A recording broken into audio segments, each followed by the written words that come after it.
In the previous video in this playlist, we talked about Galilean transformations, and we derived two Galilean transformations for two different frames of reference, where if we had one frame of reference, say S, another frame of reference which we said was S prime, where S prime was traveling at some velocity. If we knew the position of event from one person's point of view, or one person's frame of reference, we could calculate where that would be in the other person's frame of reference. And we derived our Galilean transformations where we said, x is equal to x prime minus vt, and we said x prime is equal to x plus vt. Where if we knew sort of where this was on S's frame of reference, this distance here, we could use this, so that would give us our x value. We could input our x value here, and we'd know the velocity of what the second frame of reference is traveling, and we know the time that's elapsed, so we can work out what that would have been from S prime's point of view. And so we had those Galilean transformations. Now then we worked on it a bit, and we went to velocities which are approaching the speed of light, or we were talking about a light beam from two frames of reference, and we found that these Galilean transformations failed when we reached a certain velocity, or when we were analyzing a light beam. So we said we need some new transformations, and we worked on some time dilation questions, and we derived the equations for that, and we derived equations for length contraction.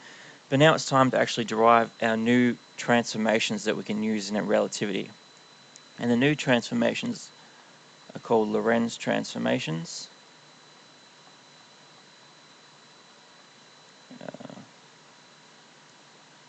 And we use them to do the same thing our Galilean transformations did, which was we could transfer positions from one frame of reference to the other, or because we know, in the Galilean transformations there was the assumption that time is equal to t was equal to t prime.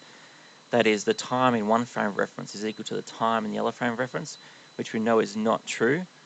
It's only a good approximation when you're at low speeds. So we can use it to transform not only positions but time events from different frames of reference. So our lens transformations had to do two things. Basically, they had to agree with our Galilean transformations at low velocities, because we know these transformations work when we're at velocities that are very small fractions of the speed of light. So the lens transformations had to agree with these equations at very low speeds, because it wouldn't be very good transformations if they gave the wrong answer at low speeds, even if they gave the right answer at high speeds. The first thing they do, they'd agree with this. So they have to agree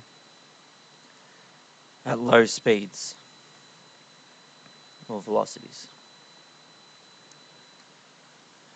They also, as I said, have to transform not only spatial coordinates, or they had to transfer time coordinates. So that's another thing they have to do. They have to transfer time coordinates.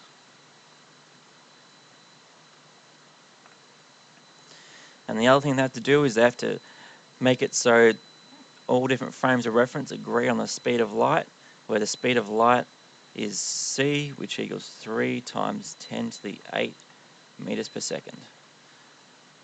So they all have to agree on that. So they're the things that Lorentz transformation have to do. They have to agree at low speeds, but also give us the right answer at high speeds.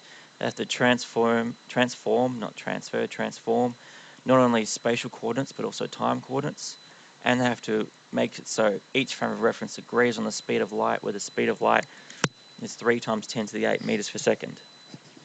All right. Now, what form will these new Lorentz transformations take? Well, these Galilean transformations work at very low speeds, but as we get closer and closer to the speed of light, or greater fractions of the speed of light, they seem to deviate away from the correct answer. So we can sort of have a guess here and say that the Lorentz transformations are going to be in the form like this, where we have x equals some number, which we'll call gamma, times the original transformation for both of these. Gamma x plus vt.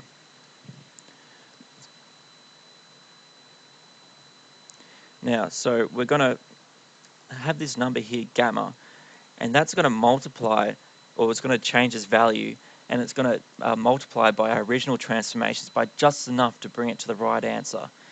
So you can imagine like this would deviate away from the correct answer as we reach higher and higher speeds, but gamma should compensate and multiply this value by just enough to give us the right answer.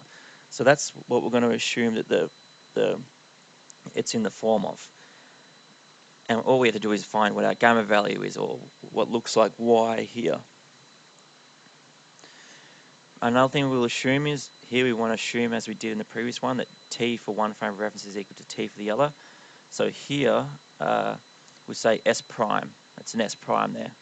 So x prime and t prime, because we're not assuming the times are the same for both frame of reference.